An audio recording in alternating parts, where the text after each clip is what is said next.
अब biological processes को analyse करने के लिए हमें हमेशा मैथमेटिक्स की ज़रूरत होती है। We always talk about biological processes in facts and figures के एक ह्यूमन बॉडी में इतने बिलियन सेल्स हैं, हमारी आईज़ में इतने पिक्सल्स हैं, हमारे अंदर इतने ब्लड के अंदर इतने सेल्स होते हैं। वो सारे नंबर्स और फिगर्स हम कहाँ से ले रहे हैं? हम मैथ से ले रहे हैं। सो इससे शो होता है कि बायोलॉजी कितनी डिपेंडेंट है मैथमेटिक्स के ऊपर।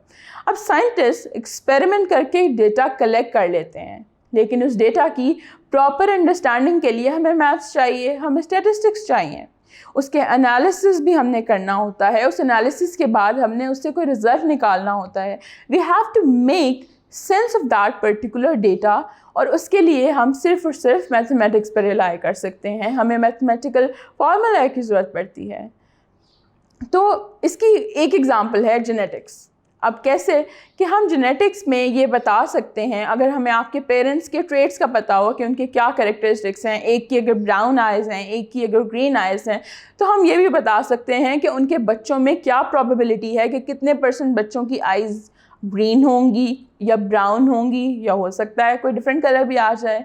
तो ये प्रोबेबिलिटी हम सिर्फ इसी तरह कैलकुलेट कर सकते हैं कि हम मैथ्स को इन्वॉल्व करते हैं।